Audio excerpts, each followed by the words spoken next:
Hi friends, எல்லாருக்கும் வணக்கம். நம்ம டிஎன்பிஎஸ்சி சேனல்ல 10ஆம் வகுப்பு பழைய பாடத்திட்டத்தில் இருக்கிற பொதுத்தமிழ் அதில் இருக்கிற ஒவ்வொரு இயலா பார்த்துட்டு இருக்கோம். இதற்கு முந்தைய வீடியோல நற்றிணை பார்த்தோம். இயல் 4ல நற்றிணை பார்த்தோம். அதன் தொடர்ச்சியா இயல் 4ல புறநானூரை பார்க்க போறோம். ஸோ அதனால எந்த இடத்தையும் இந்த செய்யுள் பகுதியை தள்ளி பார்க்காதீங்க. ஸோ சீக்கிரமா முடிச்சிடலாம்.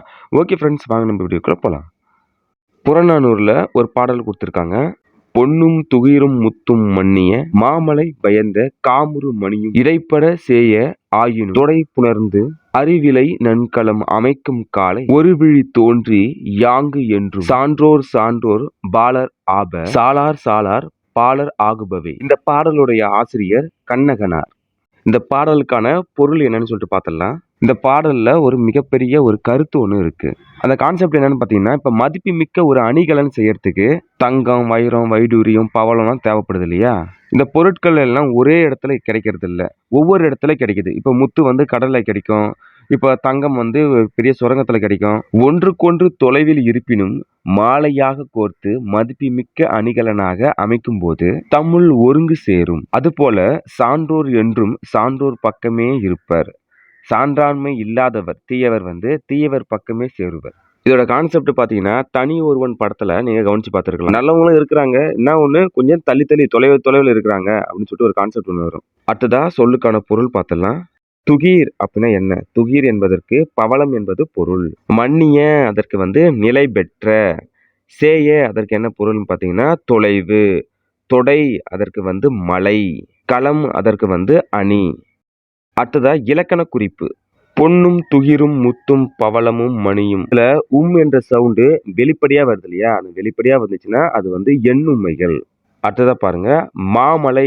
மாமலை அப்படின்னா என்னது? உரிசொல் தொடர். மாமலை என்பது உரிசொல் தொடர். அருவிலை, நன்கலம் இதெல்லாம் பண்பு தொகைகள். அடுத்ததா பிரித்தெழுதுதல். அருவிலை அது எப்படி பிரிக்கலாம்? அருமை கூட்டல் விலை. நன்கலம் அதை எப்படி பிரிக்கலாம்? நன்மை கூட்டல் களம். அடுத்ததா ஆசிரியர் குறிப்பு. பாடல் ஆசிரியரான கண்ணகனார் கோப்பெருஞ்சோழரின் அவைக்கள புலவர்களுள் ஒருவர். கோப்பெருஞ்சோழன் வடக்கிருந்த போது பிசிராந்தையாரின் வருகைக்காக காத்திருந்தான். அவருடன் இருந்தவர் தான் கண்ணகனார் ஆவார். கோப்பெருஞ்சோழன் ஏன் வடக்கு இருக்கிறாரு? அவர் ஏன் வடக்கிருந்து உயிர் துறக்கிறாருன்னு பாத்தீங்கன்னா, கோப்பெருஞ்சோழனுடைய மகன் கோப்பெருஞ்சோழன் உயிரோடு இருக்கும்போது அரியணை ஏற ஆசைப்படுறாரு. தந்தை மேலேயே படையெடுக்கவும் துணிகிறாரு. அதை கேள்விப்பட்ட தந்தை, அதாவது கோப்பெருஞ்சோழன் என்ன பண்றாருன்னு பாத்தீங்கன்னா, புலவர்கிட்ட விசாரிக்கிறாரு என்ன பண்ணலாம்னு சொல்லிட்டு. புலவர்கள் என்ன சொல்றாங்கன்னு பாத்தீங்கன்னா, மகன் மீது நீங்க போர் தொடுக்க வேண்டாம், நீங்க வடக்கிருந்து உயிர் துறப்பது மேலானது சொல்லிட்டு அறிவுரை சொல்றாங்க. புலவர்களின் கருத்துப்படி அவர் என்ன பண்றாருன்னா வடக்கிருந்து உயிர் துறக்கிறாரு. கோப்பெருஞ்சோழனுடைய நண்பர் தான் பிசிராந்தையார். இந்த தகவல் பிசிராந்தையாருக்கு தெரிய அவரும் அதே இடத்துல உயிர் துறந்துருவாரு. இந்த நிகழ்வுகள்லாம் பார்த்த கண்ணகனார் மிகவும் வருந்தி இந்த பாடலை இயற்றிருக்காரு. அடுத்ததா பாடப்பகுதியில் இருக்க நூல் குறிப்பு. 8 தொகை நூல்களில் ஒன்று புறநானூறு.